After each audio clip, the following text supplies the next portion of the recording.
Hi, it's Marieta. Thank you so much for tuning in today's video. I am going to talk about how to boost your sales as an E2 investor in the United States. So stay tuned.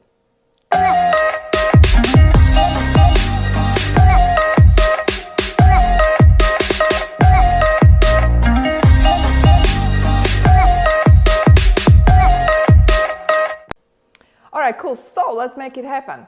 Today's topic is how you can boost your sales if you are E2 investor struggling to make sales, if you are a service provider, or maybe you are even selling a product. Definitely this video will be for you. So let's make it happen. Guys, tip number one, something that you probably are not expecting, that is, if you want to boost your sales, you need to boost your self-confidence. What do I mean by that? In order for you to sell, or if you want people to buy from you, you need to have, number one, integrity. And number two, you need to believe in your service or in your product. And that leads to internal self-confidence. If you're selling something just for the sake of selling, it's almost like you're this old school nasty salesman, right? That are totally nasty. Like, nobody likes these people. Like, you know, recently I was moving and I set up the Wi-Fi service, and then I was thinking to actually, I was deciding between two providers to pick the Wi-Fi service, and I called both of them, and one of them, I decided to go with one of them, and the other service provider decided to call me every single day. Even though I said no, they still calling me, and that's just, in my opinion, that is the nasty sales tactic. Like, because sales is actually nothing but actually providing a solution.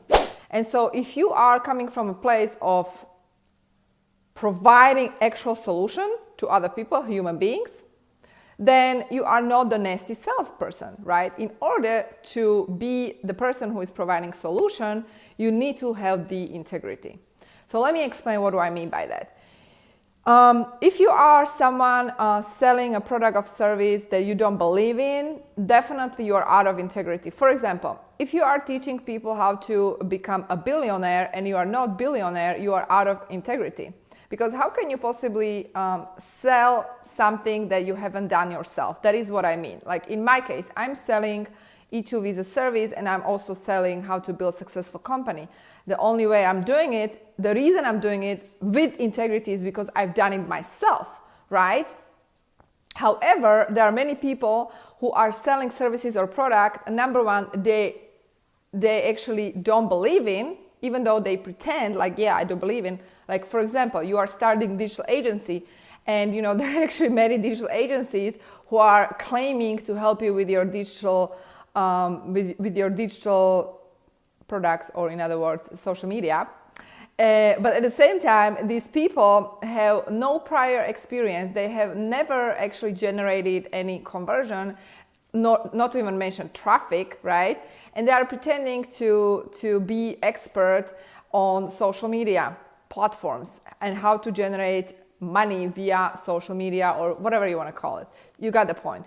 Whatever you do, you sell a product or you sell a service, you make sure you have integrity.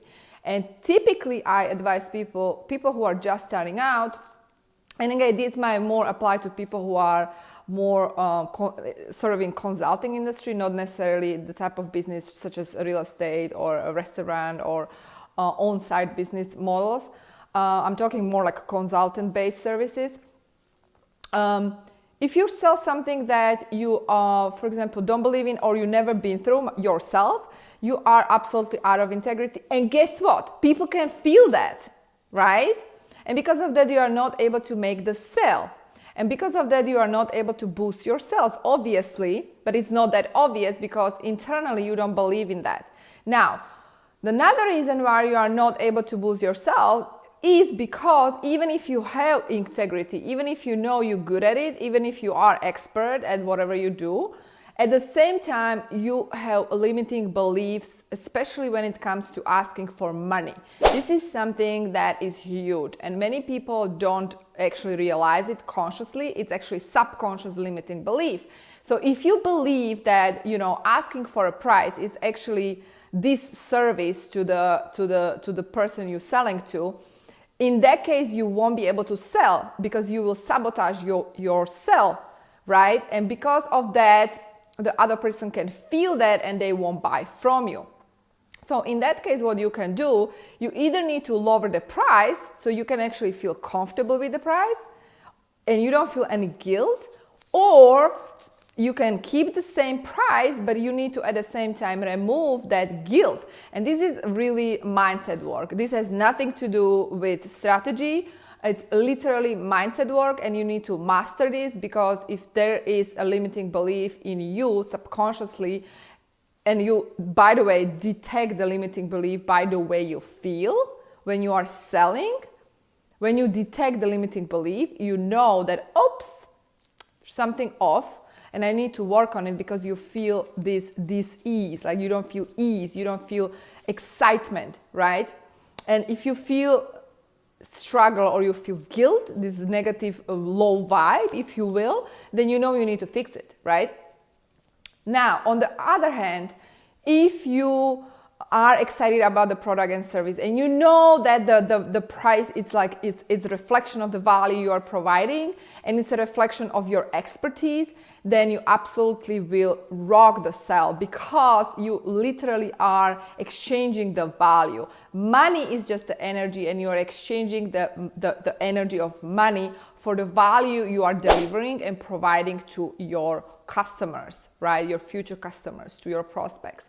So you need to be within the integrity, and you need to actually believe in yourself. This is very, very important. It's actually huge. It's something that will boost yourself. The tip number 3 I want to share with you is actually connect via story, your personal story, right?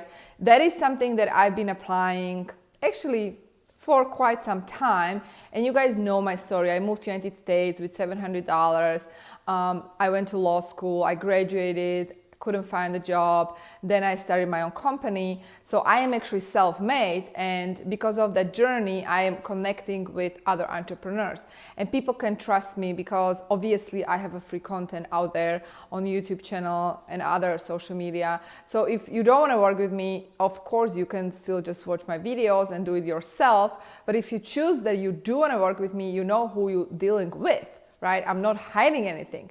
And that is something that you absolutely need to know, because your story is powerful. So don't hide your personal story. Actually, to be honest, the more personal you become, the better, because you are actually disclosing part of you that are vulnerable, and people connect via that part, via heart, like honestly. And so I want you really to be honest, to be vulnerable when you do your sales calls, because people actually can feel that. And when you can do that, absolutely you're going to make those sales. So I hope this helps. Of course, there is like a lot to talk about if you want to dig deeper, how you can actually market your services, how you build your business, how you even start with no money. So if you like to dig deeper, I do encourage you to actually check out my workshop, How to Start a Business with No Money, literally. And I'm gonna link the workshop below this video so you can take a look, check it out. And if you do like this video, like it, share it, and also do let me know what is your number one challenge right now in your business, whether it's in your marketing or maybe in your sales process. What's your number one challenge? What's the problem you are facing right now? Leave a comment below the video. Otherwise, thank you so much for tuning in. Stay tuned for my next video and have a great day. Bye.